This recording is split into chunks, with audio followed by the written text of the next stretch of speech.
Kiran sir, can we start the recording, please?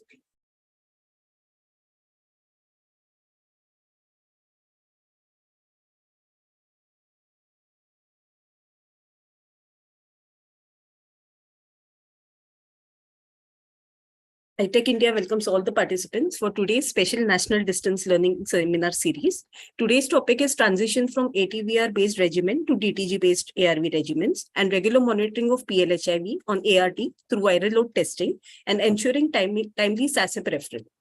We have with us today Dr. Sai Prasad Bhavsar sir, the Deputy Director, PMR, CST and SCM, NACO, and Dr. Manish Bamrotiya sir, Technical Director, JHU. Dr. A.K. Puri sir is unable to join us today. We welcome you, sir, for today's session and request you to start the session. I now request Dr. Bhavsar, sir, for the opening remarks. Yeah, my voice is audible clearly? Sir. Yes, sir, clear. Yeah.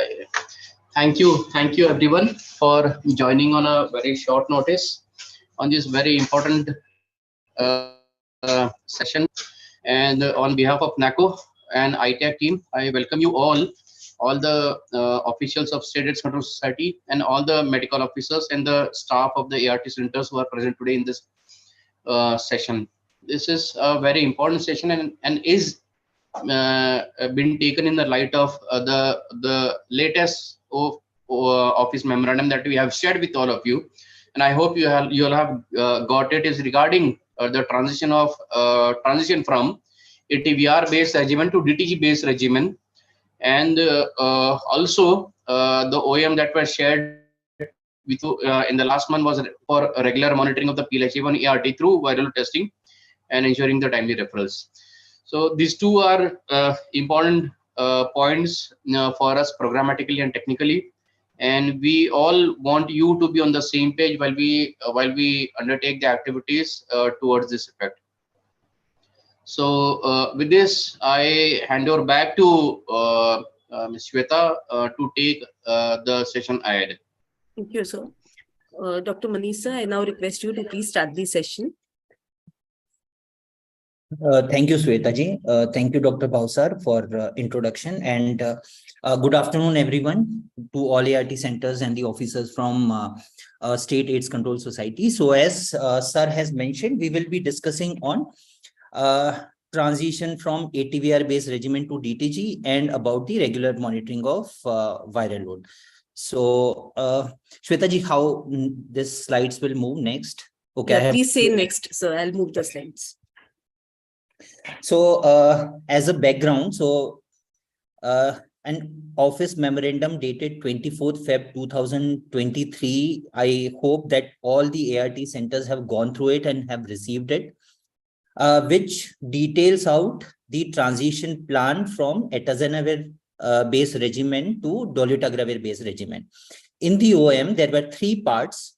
The first part were general guidance on the transition, which applies to any transition irrespective of the regimen, that we will also discuss. And more importantly, 4 scenarios were mentioned where we think that all the patients who are as on current date are on atazanavir ritonavir based regimen will fall into at least one. Okay, so we will discuss these scenarios in details. And then the last part was based on viral load, what transition needs to be done, or whether patient needs to be referred to SACEP for further management. So in this session, I'll discuss scenario wise and will try to the best of my knowledge, I'll try to resolve your queries. And based on the whatever frequently asked questions we have received at NACO or us, like we have gathered from the fields, we have tried to explain it further. Okay, next, please.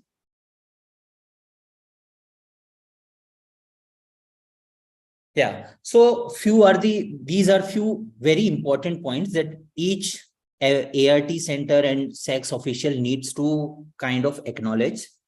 First thing, very important, atazanavir ritonavir is not being phased out. ठीक है, ऐसा नहीं है कि we are phasing this drug out. So patients are transition from atazanavir to DTG based regimen as a part of treatment optimization due to advantages of dolutegravir, right? So we all know now, because we are using DTG. DTG has definite benefit. Kya benefit hai DTG ke? It highly efficacious, right? It suppresses viral load quickly and in higher percentages. It is safe. The side effect or toxicity profile of DTG is comparatively very less than the other drugs that we are using in the program. And third, it has a high genetic, high barrier to resistance, right? So based on these advantages, NACO is planned that all the patients who were on various NNRTI like efavirenz or nevirapine and PI like atazanavir and lopinavir ritonavir based regimen will be transitioned to dolutegravir based regimen. So this was planned due to proven advantage of DTG. Okay. So atazanavir, it's not being phased out. It's just all those patients who are, we will discuss, can be taken to DTG for advantages of DTG. And atazanavir still will remain in program as one of the component of second line regimen for those patients who fails on integrase inhibitor based regimen, like who fails on DTG. So atazanavir, ritonavir, you can say it's kind of being reserved for second line for future use. ATVr will be continued to be procured by NACO, so it's not a phase out. It's a transition under treatment optimization, and ATVr will be continued to be procured. So you will be getting fresh stock of ATVr from NACO. Okay, so I hope these are the very important points that to clarify all the doubts in the minds of people around. Okay, next. So there are these 4 scenarios which were mentioned in the OM. While preparing the OM, NACO considered all the possibilities that those patients who are currently on ATVr based regimen, along with maybe ZL, maybe AL, or maybe TL. So we considered that what could have been their history, वो कौन सी दवाई पहले ले चुके होंगे तब यहाँ पे आ चुके होंगे, and what needs to be done next. So I can say, obviously there could be some variations like on-field cases which does not fill into these scenarios, but mostly I can safely say almost 90 to 95% cases will fall under these 4 scenarios. Okay, so today we will discuss each of the scenario, try to understand this, what needs to be done for them, and what if our patient doesn't fall into this scenario, what needs to be done. That is going to be today's discussions. Okay, so scenario 1, just for a summary, I'll just mention scenario 1 was patient with treatment failure on NNRTI based regimen, and they are taking ATVr based regimen as of now. मतलब उनको efavirenz या nevirapine वाले regimen से either TLE, TLN, ALN, ALE, ZLN, ZLE से कभी पुराना failure हो चुका था. They were failed on these regimens and they were shifted on ATVr based regimen, and currently they were taking. Okay, so what needs to be done? This forms our scenario 1. Second scenario was those patients who failed on DTG. Okay, they were started on TLD or transition on TLD, but they failed on DTG based regimen, and then they were initiated on AL and ATVr or ZL ATVr or TL ATVr, whatever be the scenario, what needs to be done. And similarly, we will discuss in detail. So there was an OM in May 2022, wherein some patients specifically on AL ATVr and ZL ATVr, they were transitioned from ALD and ZLD to AL ATVr and ZL ATVr respectively. So what needs to be done, that will come into scenario 3, and scenario 4 is going to be those clients which are exposed to multiple NRTIs. Okay, so these are the 4 scenarios. So I will request all the ART centers, specifically medical officers, to keep this scenario, try to understand this scenario as much as possible. And if you have some query, please feel free to ask. We'll try to resolve it as far as possible. If there are some other scenarios, we'll contact our experts and we'll get back to you for sure. Okay, so let's start with scenario 1. Next. Yeah. So scenario 1 applies to all those patients who were on first line containing NNRTI. So which are the NNRTI which we used in program were efavirenz and nevirapine. So all those patients who were initially started on efavirenz or nevirapine basis. So TLE, TLN, ALE, ALN, or ZLN, ZLE. Okay. So considering this, all the crowds are from ART center. I'm using this short forms. Please feel free to ask if anyone requires specific explanation to the short names. Okay. So again, first line उनका क्या शुरू हुआ था? TLE, TLN, ALE, ALN या ZLE, ZLN पे वो first line ले रहे थे. Then they failed on first line. Okay. उनको उस समय failure हो गया इसमें से किसी भी दवाई का. आपने SACEP भेजा, you referred them to SACEP, and then they were initiated on a second line regimen. Now, our previous guideline, whenever any patient was failing on NNRTI based regimen, they were shifted to atazanavir, ritonavir, or lopinavir, ritonavir. Okay. So second line option would be ZL ATVr or AL ATVr or TL or AL ATVr. So these patients is forming scenario 1. Okay. So now what needs to be done? So these are the patients. These are the patients where you need to transition. Okay. So very clear. Those failed on first line. They were taking ATVr based regimen as second line. They need to be transitioned based on their viral load. So there are a few questions. I'll just take you through all these slides. I think that after end of all these scenarios, most of the questions will be answered. But if still something remains as unanswered, please feel to ask. Okay. So this is scenario 1. Next. So what needs to be done? So if they are on TL ATVr, they are virally suppressed. You just shift them to tenofovir, lamivudine, dolutegravir. They are already on TL, so we don't expect that they will have toxicity to tenofovir or contraindication to tenofovir. So their preferred regimen will be TLD. If they are unsuppressed, now if they are unsuppressed, just look at the history. They have failed on NNRTI based regimen, right? Initially, first part. Then they have failed on now. They have failed on PI based regimen as well. Okay, so they have already failed on first line. They have already failed on second line. So they need a third line. So all these patients, you will do step-up adherence counseling, repeat viral load test after 3 months. If still unsuppressed, if suppressed, you can safely transition them to TLD. If unsuppressed, you need to do a SACEP or a SACEP consultation for appropriate third line. So these patients will be considered for third line. Next. If your patient is on ZL ATVr, again, same logic. If they are suppressed, you can safely transition them to zidovudine, lamivudine, and dolutegravir, ZLD. If they are unsuppressed, you need to follow the same thing. Step up adherence counseling, repeat viral load testing. If suppressed, ZLD. If unsuppressed, again, refer to SACEP for appropriate third line. Next.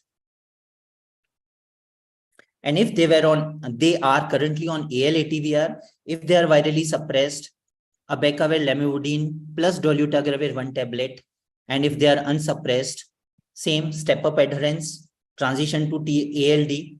And if unsuppressed, do a SACEP or SACEP consultation for appropriate third line. Okay. So all those who failed on NNRTI based regimen, matlab failed on nevirapine or efavirenz containing regimen, और उनका ATVr इसलिए as a second line चल रहा था. Okay. Next. So this scenario also applies to which all clients also this scenario applies to.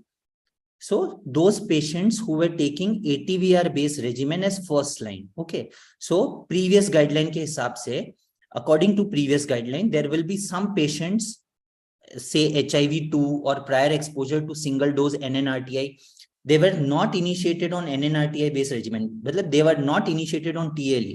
They were initiated on TL ATVr or ZL ATVr or AL ATVr as a first line. Okay. So what you need to do, again, the same thing, you need to follow the previous table. You need to transition them. If they are suppressed, transition them to the dolutegravir based regimen. If they are unsuppressed, you need to refer, again, do the EAC repeat test. If still unsuppressed, you need to refer them to SACEP for appropriate second line. Okay. So I hope this is clear. Second, there was one question also. What about those patients who never failed on efavirenz or nevirapine? Okay, they were shifted to atazanavir ritonavir based regimen as an alternate first line. Means they were having some serious side effect to efavirenz or nevirapine, so they were shifted to atazanavir ritonavir based on previous guidelines. So what you need to do then, again, because in the program you do not have NNRTI as of now, it's not being recommended. So they had already had some side effects to NNRTI, so you are not going to give that. So again, all these patients will fit into this scenario. You have to follow the table mentioned in the previous slides, which is also mentioned in the OM, where if they are suppressed, you shift them to dolutegravir based regimen, keeping the same NNRTI backbone. If they are unsuppressed, do EAC. If they are still unsuppressed, you refer them to SACEP for second line. Okay, so in these two bullets, as I mentioned previously, most of those patients will be referred for third line, but these patients, about two, will be referred for appropriate second line. Apart from that, there is no difference in action at an ART center level. Okay, so you need to follow this table. This table is also given in the OM, which every ART center must be having on their mail.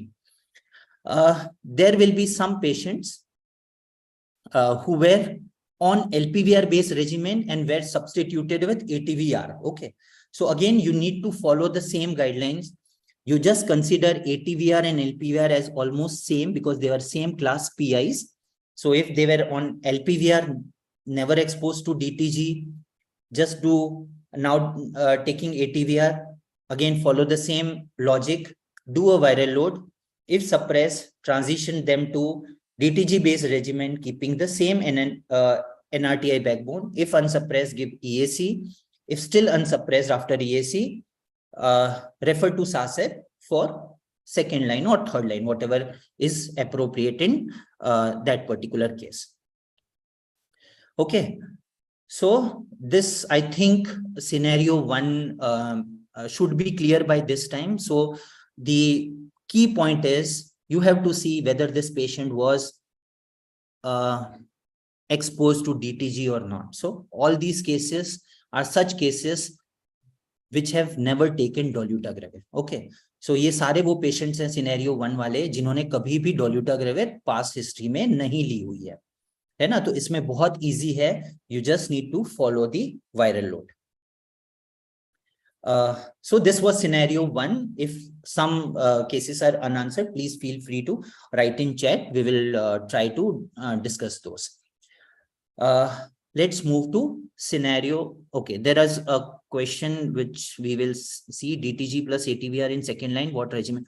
Okay, so I will just, it is coming up, okay, in the next scenario. So DTG plus ATVr we will discuss. Okay, so scenario 1 is very simple. पहले वो NNRTI ले चुके हैं, fail हो चुके हैं, then they have ATVr, अभी ATVr है, या फिर वो फर्स्ट लाइन में ही ATVr ले रहे हैं और कभी भी DTG से एक्सपोज नहीं हुए. All this fits into scenario 1. Do viral load and do according to the table. This is all scenario 1. Let's move to scenario 2. Okay, so scenario 2 is also pretty much clear. However, we have noticed that there are some confusion on scenario 2 also. Okay, so scenario 2 is all those clients who had dolutegravir based regimen as first line. Okay, so since dolutegravir was introduced, I think 2019 or 20, जब तब से जो भी patients हैं, those who were initiated on TLD, they were never initiated on efavirenz, nevirapine, or ATVr. They had never received it. Okay, they were initiated on dolutegravir regimen, mostly on TLD. लेकिन अगर tenofovir का कोई contraindication है, तो ALD or ZLD could be possible in very few cases. So in सभी cases में you have to see first line they have already taken dolutegravir, they failed on dolutegravir, and then based on SACEP recommendation, then they have been shifted to ZL-ATVr or TL-ATVr or AL-ATVr or whichever regimen is there. So you need to understand they have failed on DTG, and then they are taking atazanavir, ritonavir as a second line. So all these patients, you do not need to transition. Okay, logic is why? Because they have proven record or documented failure to dolutegravir. So वो dolutegravir पे already fail हो चुके हैं. So you don't need to transition them back to dolutegravir. Just continue ZL-ATVr or TL-ATVr or AL-ATVr as it is in all these patients. ये कैसे पता चलेगा? आप देखिए उनका initiation किस पे हुआ था? If that was DTG based regimen, why they were shifted on ATVr? Because of failure, then you don't need to give them shift them back to dolutegravir. Just continue on the current regimen. You don't need to do anything in this scenario. So what you need to do is no transition required. Continue on the second line ATVr based regimen and monitor for viral load every 6 months, which is as per guidelines. Fine. So I think scenario 2 is also we have dealt with. It's very straightforward, but there are lots of confusion. Okay, so key point is they have failed on dolutegravir. वो लोग dolutegravir पे fail हो चुके हैं. उनका viral load high आया था, EAC दिया था, फिर भी high आ गया dolutegravir पे. तो उनको आप वापस dolutegravir पे नहीं ले जाएंगे. You will continue them on atazanavir, ritonavir. Okay, चलिए next.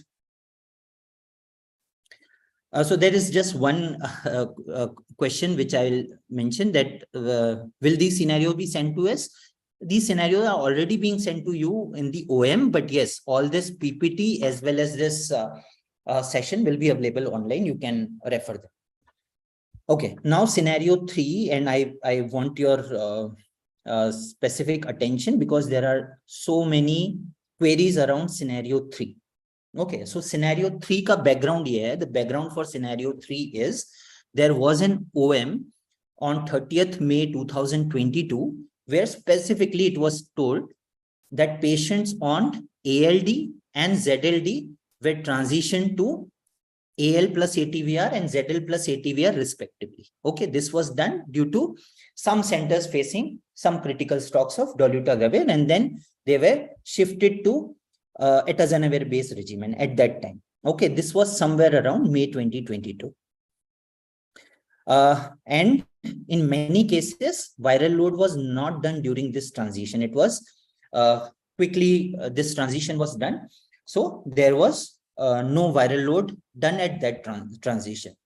I just want again to reiterate to all the medical officers that whenever you are doing any transition, try to have a viral load. This helps SACEP, you, and obviously all the treating physicians like you to take proper informed decisions when changing regimen and managing the client. Okay, so in this particular case, patients on ALD and ZLD, not about TLD. Okay, only those patients who were taking ALD and ZLD were transitioned to AL plus ATVr and ZL plus ATVr, and in many cases viral load was not done during. So what needs to be done in these cases, we will see next.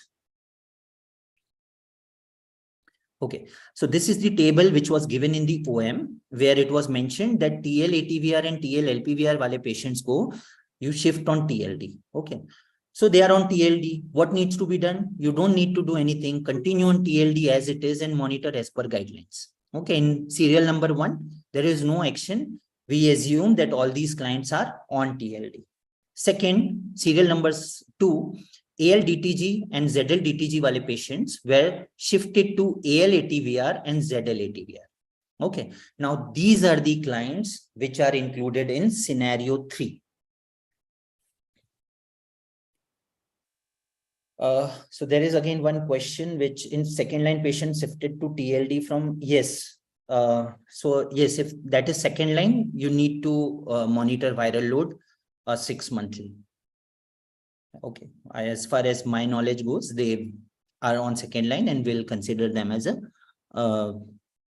6 monthly viral load testing. Yeah. So AL ATVr and ZL ATVr, what needs to be done? We'll see in the next slides. Next. Again, this scenario 3 has 2 subsets. Again, it's a little bit complicated, but just bear with me. I'll take you through this. Again, there could be 2 types of patients. First, who had experienced NNRTI based regimens, okay, and failed on. They had been on TLE, they were shifted on second line containing DTG. For example, कोई patient TLE पे था, वो fail हो गया. तब तक program में dolutegravir आ चुकी थी. This is during that transition when we were introducing dolutegravir, right? You have, if you recall, all the patients on ZLN, all the patients on TLE, TLN, all these patients were you were given detailed guidelines on what needs to be done. You need to do viral load. If suppressed, transition to TLD. If unsuppressed, transition to dolutegravir based regimen, and NRTI backbone was changed. Okay, this was the guideline. So there will be some patients who had taken TLE or ZLN or another NNRTI component wale ARV. They failed on this particular treatment. So while transition, you identified that these patients have failed. Given EAC, still the viral load was unsuppressed. So then under SACEP guidance, these clients were shifted to dolutegravir based regimens and mainly ZLD and ALD. Again, फिर जब ये OM आया May 2022 वाला, then these patients were shifted on ATVr based regimen again. Okay, and दूसरा subset कौन सा हो सकता है? Those clients who were initiated on ALD or ZLD. Okay, so though the guideline was TLD needs to be initiated, some clients might not have been fall into the criteria of TLD due to some renal issues or other issues. They were initiated on ALD. ZLD, I don't think there will be much clients, but still, if there are any. So these clients, again, during this OM of May 2022, they were shifted to AL ATVr. Okay, so this all you need to consider in scenario 3. What needs to be done? Let's see. Next. So again, so what I have heard from field are these 3 major criteria. Obviously, there were n numbers of small scenarios, but major were these 3. So first scenario is once the stock of DTG was restored, we received DTG, so we transitioned them back to DTG based regime. ठीक है, so मतलब OM आया, हमने ALD और ZLD वाले patients को AL ATVr और ZL ATVr पे किया, लेकिन थोड़े महीनों में DTG का stock sufficient हो गया, तो we transitioned them back. Okay, now what needs to be done? Nothing needs to be done. You continue on DTG based regimen, ZLD or ALD, but as mentioned in the OM, you need to do a close monitoring of viral load. Okay, at least 6 monthly आप करवा सकते हो. Second, patient are still continuing ATVr. They were transitioned in May, June to ATVr and still continuing on ATVr, and there was no viral load monitoring either at the transition or during the period when they were on ATVr. Okay, so this is an important scenario. So all those patients, because they are already on ATVr based regimen for more than 6 months, right? Even if you transition them during May, June or July, all these patients have almost completed more than 6 months on ATVr based regimen. So what needs to be done? You need to transition them, but following the table given in the OM table, which I explained in the previous. You need to do viral load.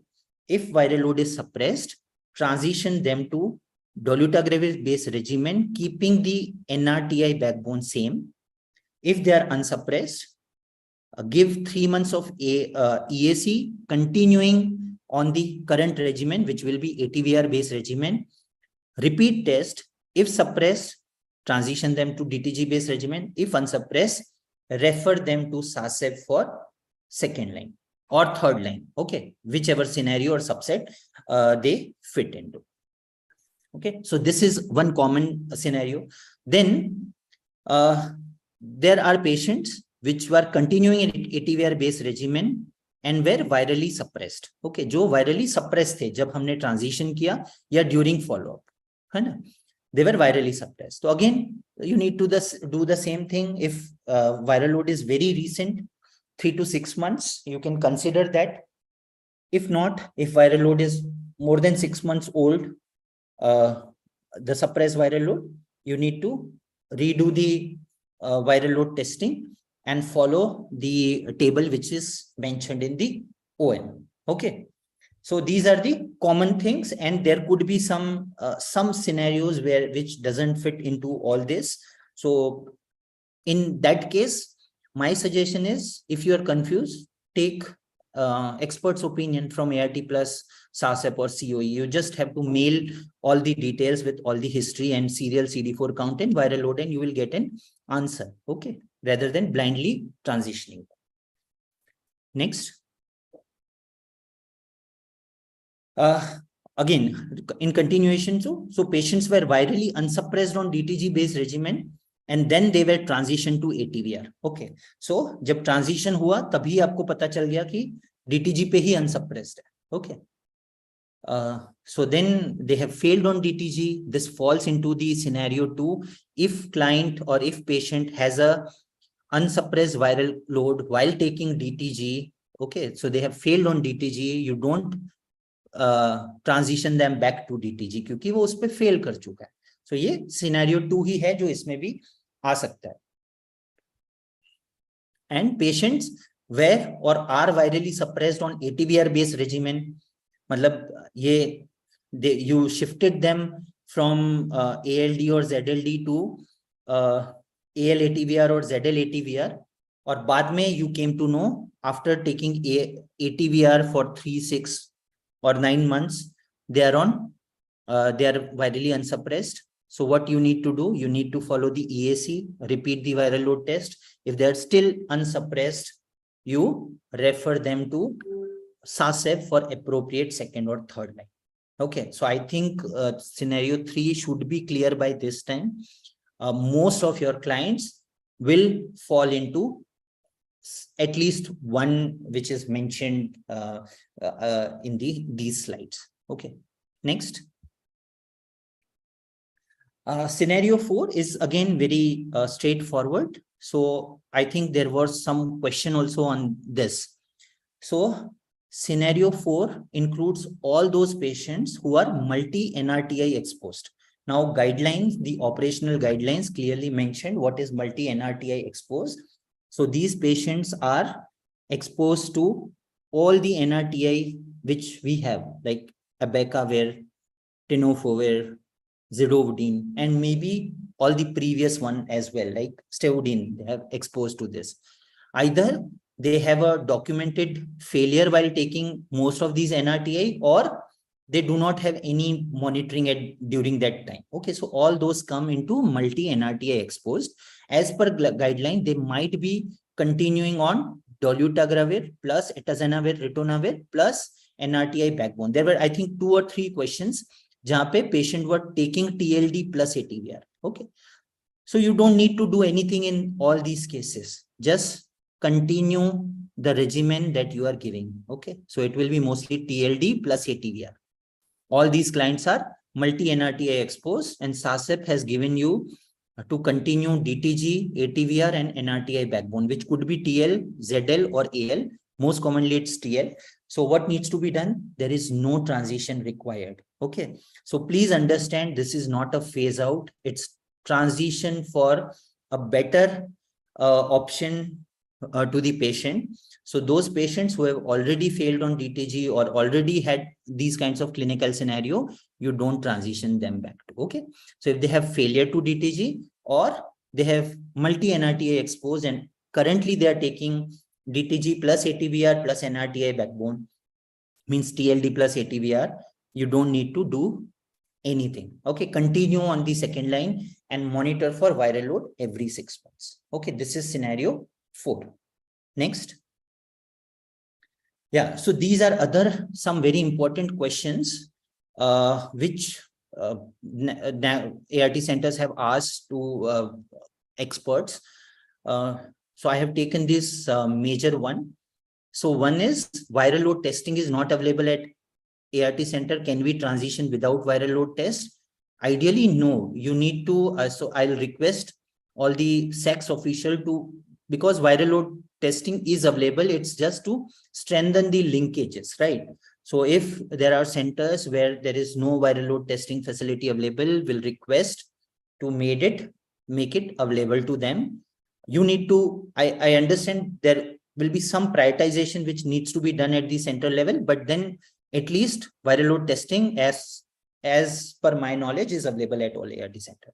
Second most commonly asked question is, last viral load was done 3 months, 6 months, 9 months, 12 months ago. Can transition can be done on that?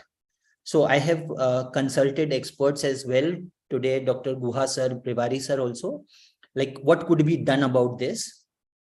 So the common consensus was that if patient was suppressed and the viral load is 3 to 6 months old, you can consider them as a suppressed viral load and transition. Okay. But if they were unsuppressed in the last viral load, you don't just transition. You need to follow the complete procedure. You don't consider ki wo 6 mahine purana wala hi chalega. It will be better you do a viral load following the EAC wala pura guideline. Okay. If it's 9 to 12 months older, it is strongly recommended that you redo a viral load before transitioning. Okay. Third important thing is, if patient is virally unsuppressed, EAC needs to be provided with continuing ATVr, and our center does not have stock of ATVr. Okay, this is also one of the common thing.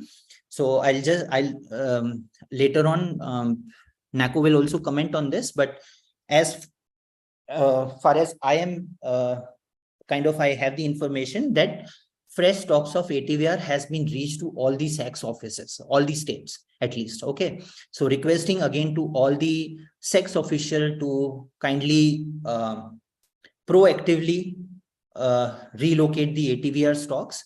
So all those patients who are virally unsuppressed on ATVr, they need to continue EAC, they need to continue on ATVr for 3-4 months. They have at least this much of sufficient stocks at the ART centers. Okay. Yeah, next please. So this was regarding the explanation on the on the scenarios. If there are any questions which are, if you think there is still not being answered, please feel free to write in the chat. I'll see if some cases are to be discussed. Regarding the general guidance of transition, now this needs to be done on any, so transition is not only programmatic, right? Transition is when you are doing from one regimen to another due to side effect or toxicity on one particular regimen, or when one regimen is failed and you are shifting them to other regimen, or there are these kinds of OM where you are shifting patients to from one regimen to another regimen. So there is some general guidance which has been mentioned in the OM and which has been shared with all the ART centers for multiple times.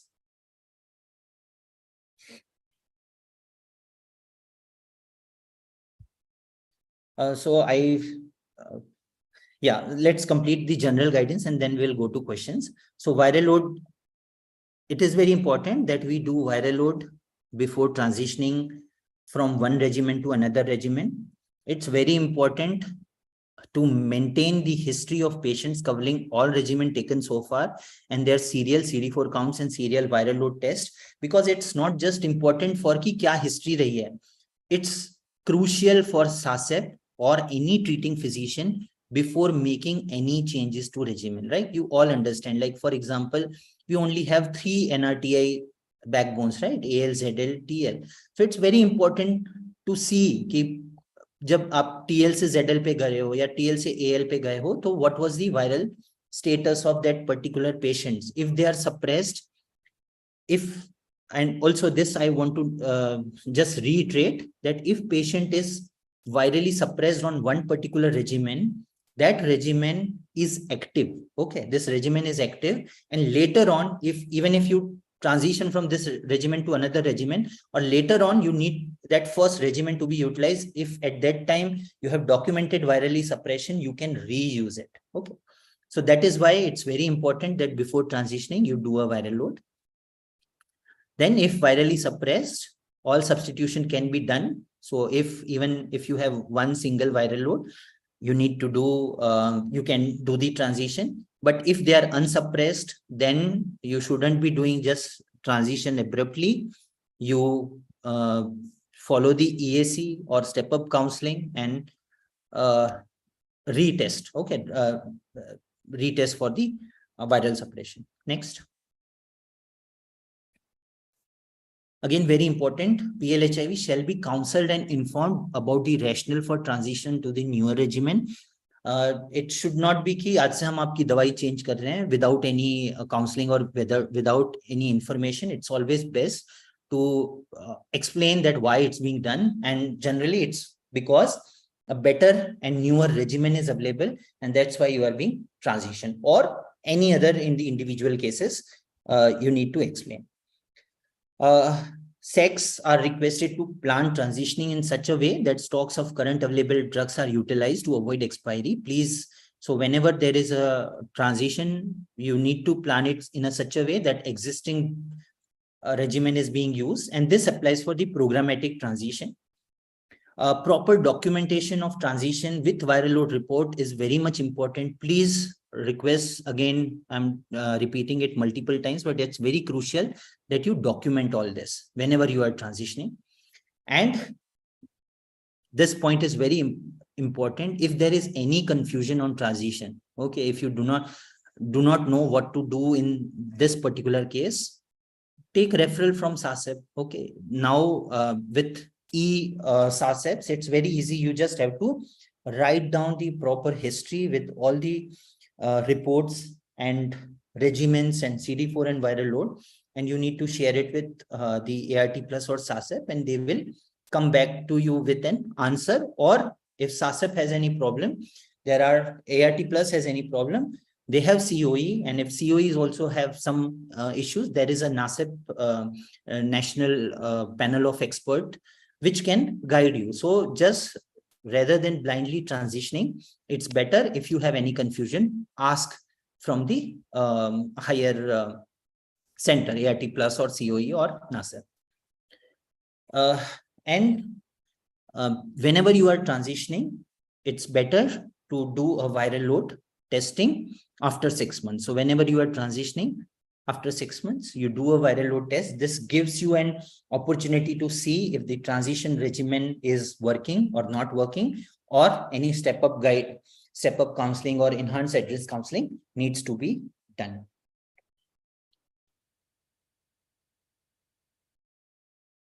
So yeah, next, please. So next session is on viral load testing, which will be taken by NACO. But before that, I will try to answer few questions. So there are multiple questions. So we will ensure that all these questions you get a written answer, because it might not be possible to answer all the questions. But I just, there was a question that patient failed on TLE, put on ZLD, developed anemia presently on ATVr plus DTG. This patient transit this patient to ALD or continue with. So I think it's very clear under that scenario, right, where we mentioned that if they are on ATVr plus DTG, patient has failed on TLE, so I don't think you will give ALD. So no, you don't need to. You just continue on ATVr plus DTG. So again, a quick, all those clients who are on ATVr and DTG plus something else, you continue them as no transition is required on those patients. There's one more questions which I will take, and after that I'll hand it over to NACO. So patient on TLE as a baseline drug failed on this DTG ART because of, yeah, so I think it's the same question. You continue them on the DTG ATVr to be on a safer side. Yes, I get your point. Now HB is more. So yes, ZLD can be given. So it's possible, but as a general guidance, you can continue on DTG ATVr or just take SACEP opinion also. So all these questions will note it down, get experts comment on it, and will circulate for the kind of information to all the ART centers. So please don't feel that we have not answered your question. We'll ensure that you receive an answer. With this, I thank you all for your patience listening, and I hand it over to NACO for session on viral load testing. Thank you. So thank you, Dr. Manish. It was very lucid and clear presentation, and I hope that the participants got well first-hand information on how to ensure this transition in a smooth manner. But I would again let you know that the procurement of ATVr will not be stopped. We will continue to procure ATVr. It is not a phased out regimen, but I would like to make it out clearly to you that it will be procured only for second line drug. So it is very obvious that the supplies of ATVr from NACO will reduce in future, considering that we have fewer number of patients now on second line, and these patients will be transitioned to the other regimens from who are currently in the first line and on ATVr. So I request all the SACs and ART center to be very judicious and to be very, very specific in terms of keeping the patients on ATVr, because future supplies will be managed very conservatively for this particular drug. And that was all from our side in terms of our first agenda point. And second agenda point is regarding regular monitoring of the PLHIV on ART through viral load testing. And for this particular presentation, I request Dr. Purnima Parmar to kindly give the presentation. And I request Ms. Shweta to move the slides as and when she requests. Sure, sir. Sure. Thank you. Thank you, sir, and thank you, Manish, sir, for a very informative presentation. Moving on to a very, very important topic of viral load testing. And as in Dr. Manish's presentation, we all understood that how critical, how important viral load testing is for monitoring of the patients. And you all are aware that since 2020, we are doing routine viral load testing for all our PLHIVs. And there was a recent guidance which you can see on the screen of 31st of January 2023, where again a guidance was issued regarding how frequently different patients have to be monitored through viral load testing. And through my presentation, I'll again reiterate the same thing, and I request all the RT centers and all the medical officers of the RT centers as well as the SACS officers to please take a note and ensure that this is being monitored on a regular basis. So next slide, please.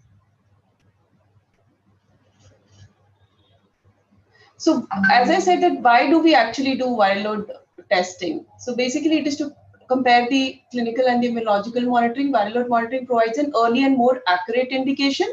Earlier it was CD4 testing we used to do, and now we monitor the patient through viral load testing, and CD4 is only done in specific scenario and for HIV-2 patients. So to identify the virological failure, we need viral load testing and risk categorization for infants, which I'll be talking in my coming slide. Next, please. So this is a snapshot of which patient has to be tested at what time. So if we look at the first row where routine viral load testing in PLHIV for first line ART.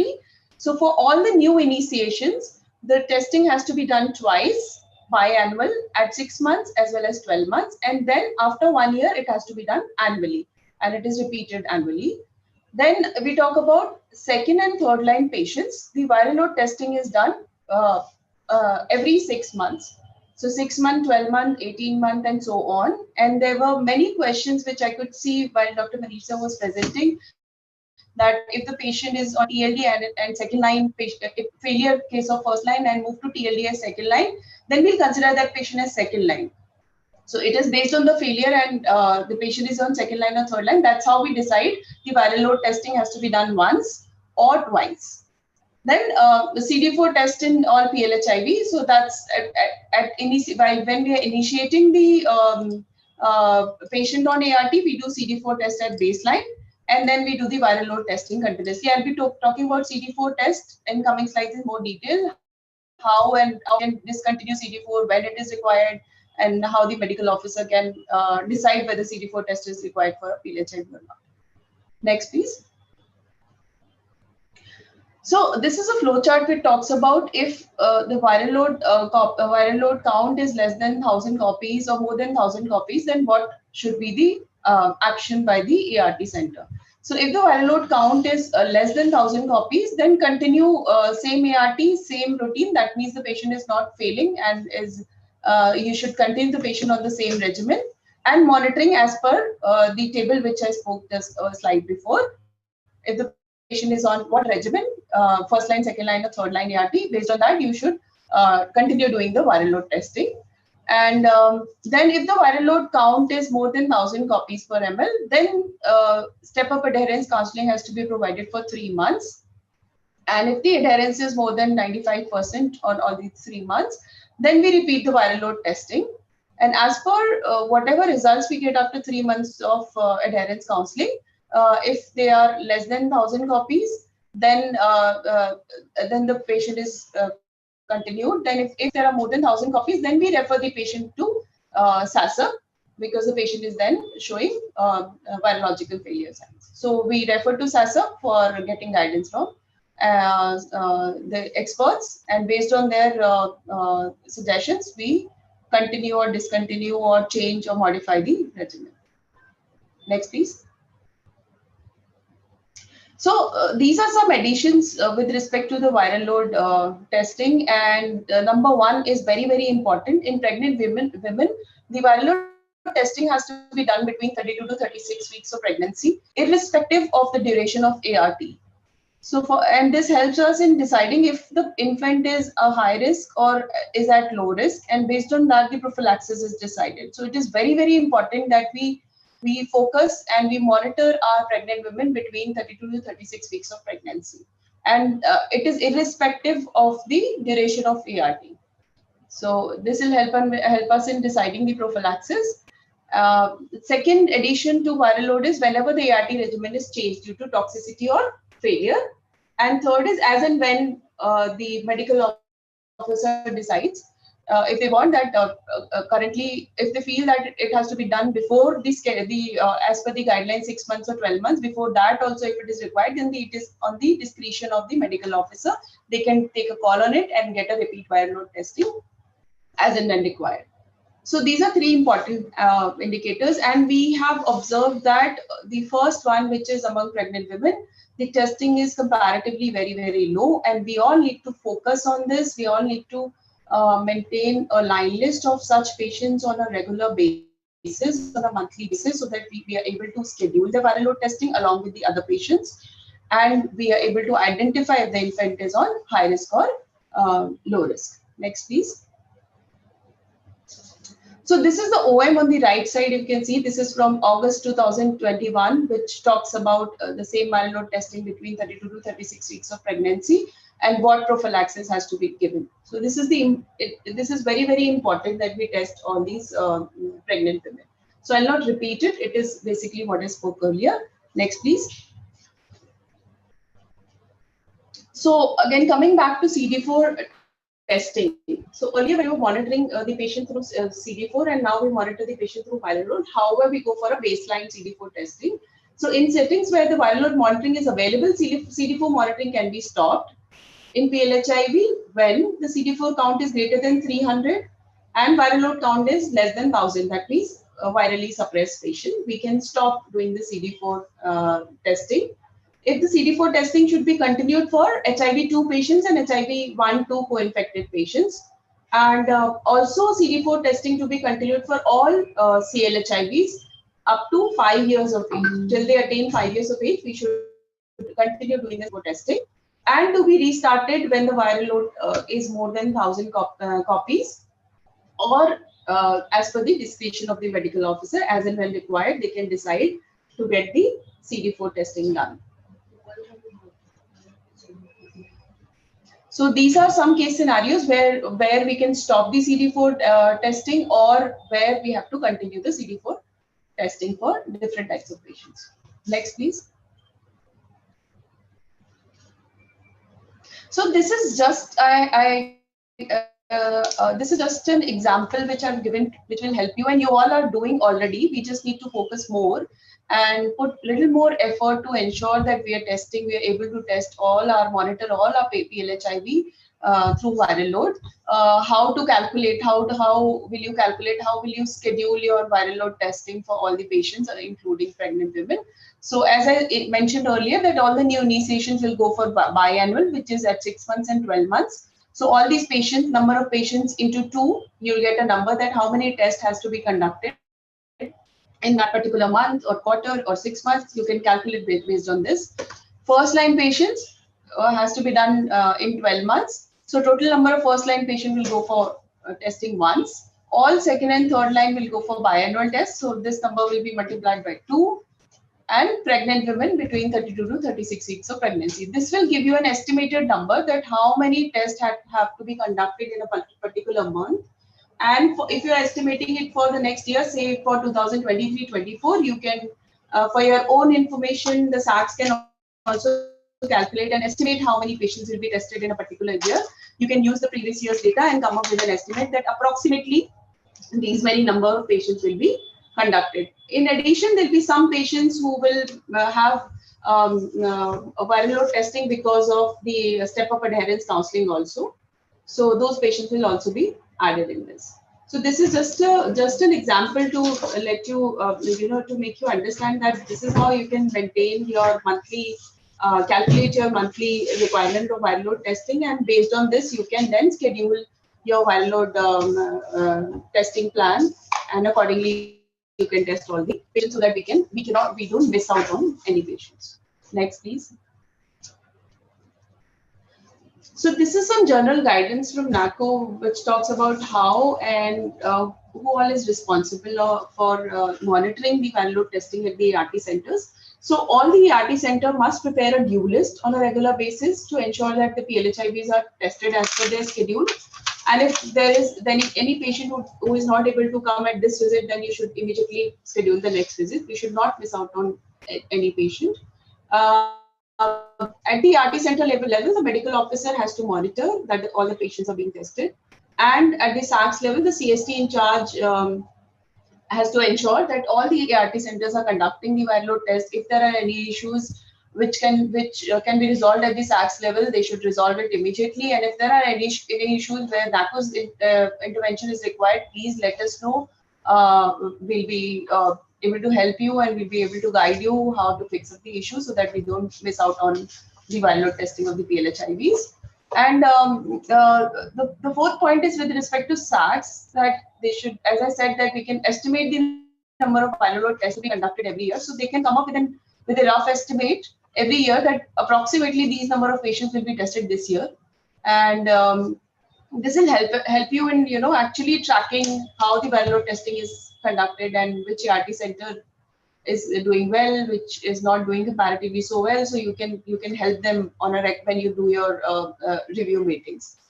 So, and PLHI, this is also very, very important that at some ART centers and some states, we have observed that there is a gap when the patient is sent for SACEP. So SACEP has to see that, and ART center has to see that the SACEP is done quickly so that we are able to help the patient. And if there is any issue, please let us know.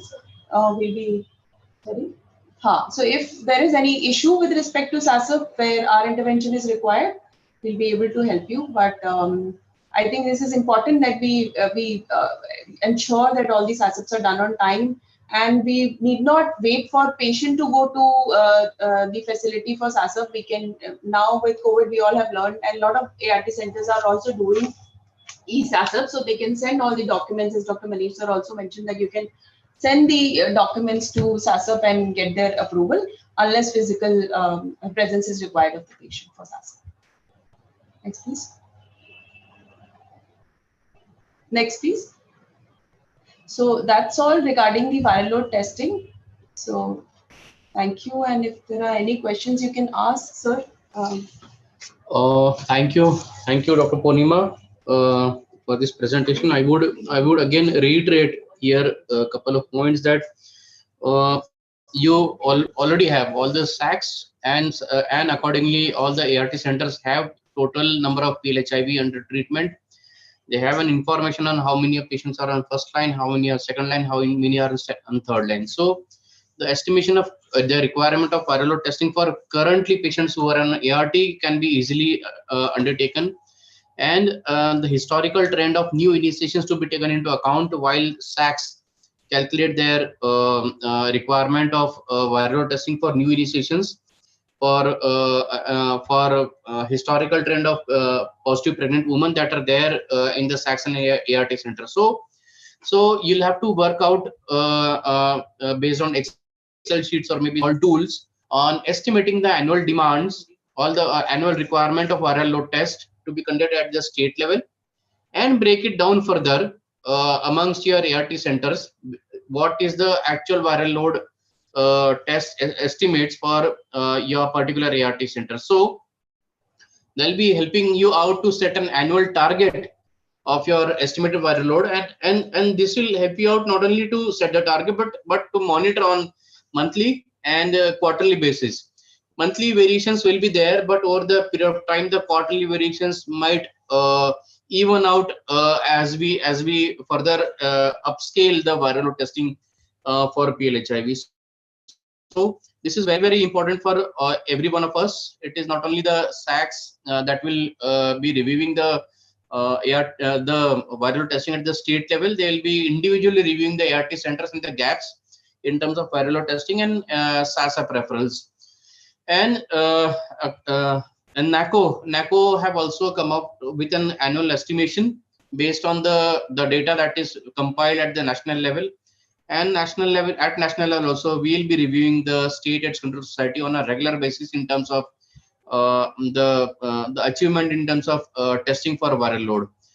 It has also been discussed and decided that not only the CST division but also viral load or the lab service division will be having a joint review meeting of the viral load testing to ensure that not only the monitoring is been done, but also if there are any programmatic gaps or challenges or operational issues, they'll be sorted out immediately with the intervention of lab service division.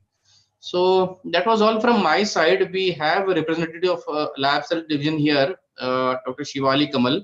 If Dr. Shivali would like to add anything from your side, because Thank you, sir. So I would just like to reiterate that I think all of you have got the training for sample collection, which needs to be sent to the linked lab. So if you have any issues, if you want a retraining on sample collection, transportation, and linking to the concerned viral load lab, you can just write to lab services division at viralload.naco.com. gmail.com, and I think all the SACs are aware of this. In January and February, we had the joint training with CST division for you. So please ensure that you are sending the samples to the linked labs, like whatever you have decided, so that after the PPP model has been discontinued, the viral load testing should not hamper. So any sort of training which is required from our side, we are ready to give. If you need any other hand holding, we'll do that also. You just write back to us. Thank you. Thank you, Dr. Shivali. That was all from our end. Over to Ms. Shweta to take this session ahead. Yes, sir. Purnima ma'am, would you like to take up the questions from the chat box? Yes, Shweta, please. Okay. I don't see any questions except for CD4. Is the Let me screen see visible? if there are any. If there are any, when will CD4 cartridge be supplied? We are out of stock. Yeah. So for CD4, we would like to tell that for Patek and Alair machines, I think the supplies have already started. For Presto, we have already issued the guidance that the states which have the Presto machines, they can buy their own cartridges by talking to BD. And we are already in the process of purchasing 152 machines for CD4. So I think all the SACs are in loop with this. So whenever the things get finalized, you will get a communication from Lab Services Division. Thank you. So I think with respect to ATVr and DTG transition, the questions already have Dr. Manish. In case of scenario 1, if ATVr is stock out, should we substitute with DTG skipping viral load test? ATVr is not stock out, as Manish sir also mentioned in his presentation. ATVr will reach all the ART center by this Friday, that is day after tomorrow, in case you don't have ATVr stock. So it is not stock out. Absolutely. The fresh supplies have initiated, quality inspections have been completed, and the supplies is on its way. And yes, by Friday it must reach SACS warehouse, where it will be further distributed to the ART centers. So we did not substitute back to DTG. So if the questions have already been taken, we can skip them. And if want, I can just go through it again. So if we have time, just very quickly. So first, I think we have answered the third bullet point. Patient has failed on TLD, put on ZLD, developed anemia presently on ATVr DTG. So no, you don't need to transition them, keep them on ATVr plus DTG, because they have documented failure to tenofovir, and most probably due to cross resistance, becavir you might not be able to give. Those put on DTG and ATVr in 2019-20 due to CKD, or as a second line, NRTI backbone not given. Should an NRTI backbone should be added? I think NACO has circulated one guidance from the TRG as well. But since they have kidney issues, you won't be putting tenofovir lamivudine as the NRTI backbone. You will be using whichever last NRTI backbone was being used. So in that case, either it will be AL or ZL, right? So whatever last NRTI was taken, that needs to be added. Then next is patient is on TLE as a baseline drug, failing on this drug after EAC at that time, anemic. So SACEP reply is DTG ATVr. Currently patient, yes. So again, in this particular scenario, again, this is not very common. You can shift them to ZLD, but I'll still prefer to take guidance from SACEP. Okay. Then what to do with the regimen ZDV, TL, ATVr advised by SACEP? You continue them, or take again the advice from SACEP on what basis ZDV, TL, and ATVr, where I think it will not be ZDV, it will be DTG plus TL plus ATVr.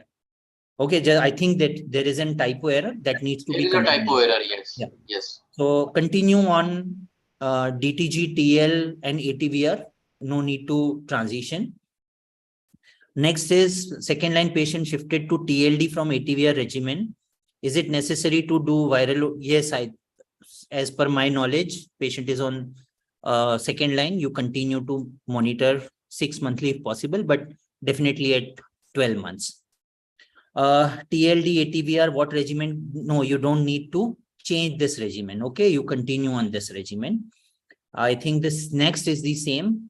DTG plus ATVr in second line, what regimen to be replaced? You don't need to replace this, continue as it is. Next question is also the same. And what about scenario where patient is on ATVr as an alternate first line due to, I think we have answered this in this belongs to scenario 1, and you need to, because they had never been exposed to DTG, you can safely transition them to DTG, but needs to be guided by viral load. Yeah, so I think that's all. So there are 4 more questions. Can I take them? Yeah, please. Give me 2 minutes, sir.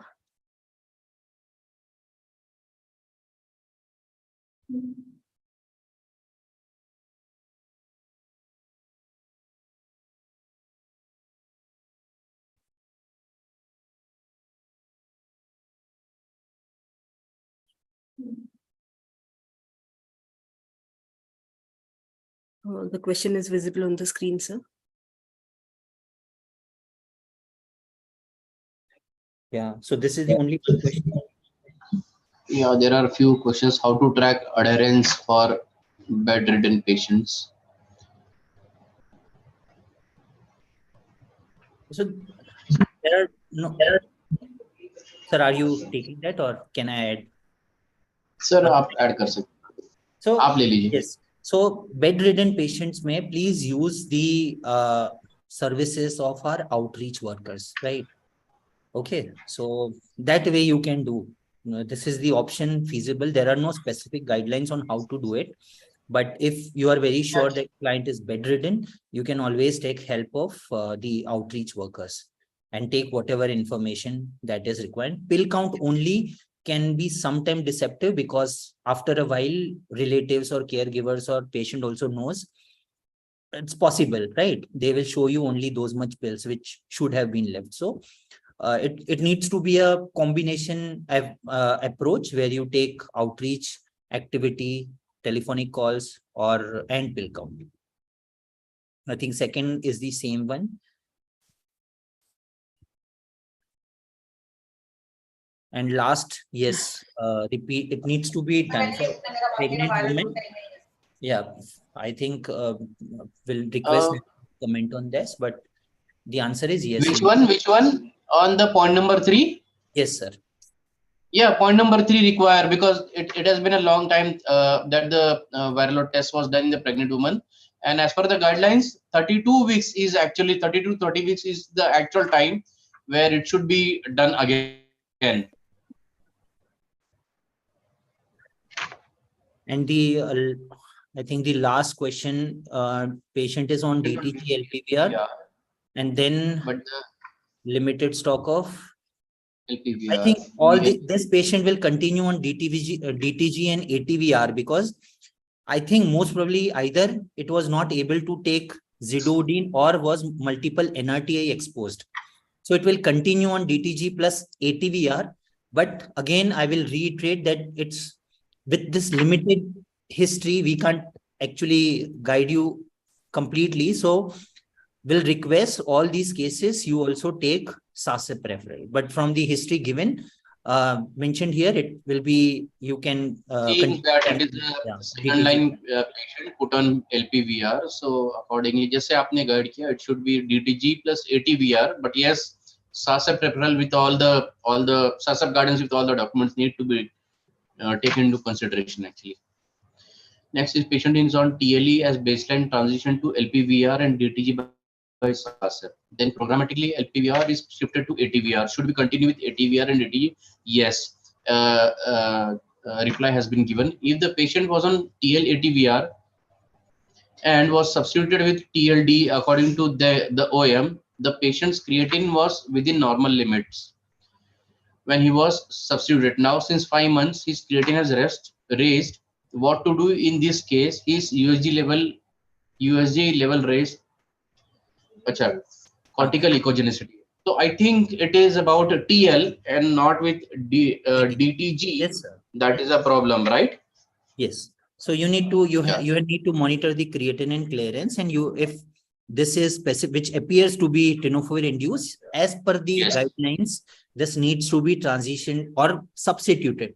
I won't say transition. Tenofovir needs to be substituted with other regimen, which is as per the guidelines AL. Okay, so AL, yes, yeah, absolutely. But again, monitoring creatinine clearance is very much important, and I think this is very clearly mentioned in the guidelines. I'll request the ART center to go through the annexure which mentions how to manage tenofovir toxicity. It gives all the possible scenarios in detail. So for this question related to software still showing MHL, you can please write to NACO help desk IT team and copy to viral load. I'll just write my email. And then also for this training issue at Bhopal, you can again write to the email. I'm just going to type it.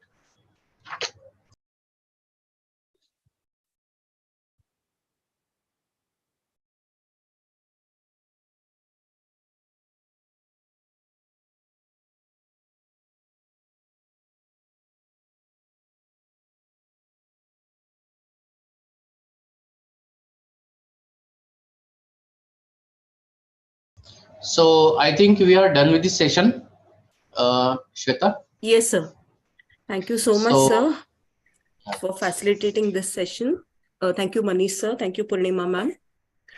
Any more questions from the participants? Please feel free to unmute your mic.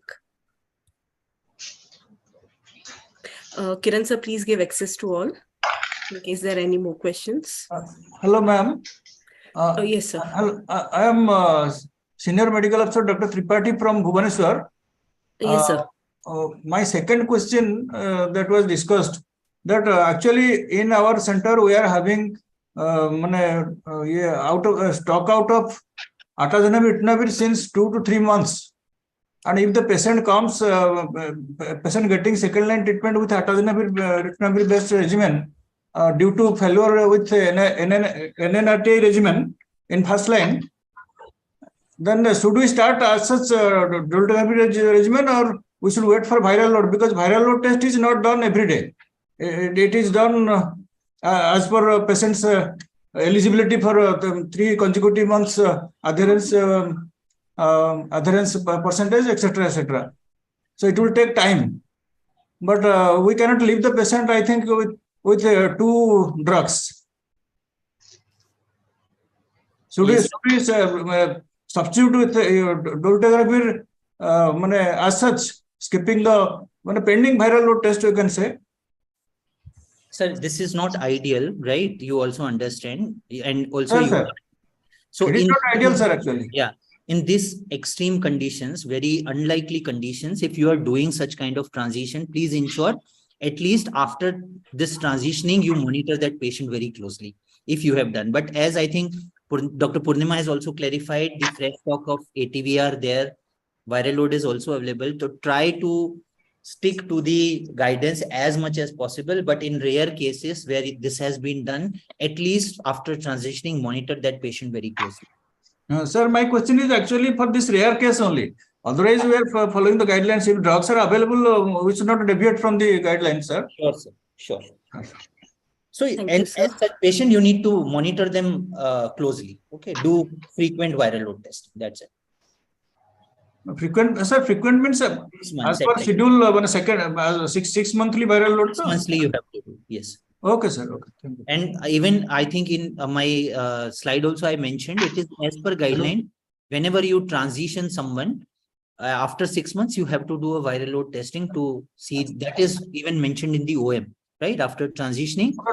Due to transition. Yes, due to transition also. After transition, first viral load should be done at 6 months. Thank you so much, sir. Thank you to all the participants for patient listening and attending today's session. So can we conclude the session now? Bhavsar, sir.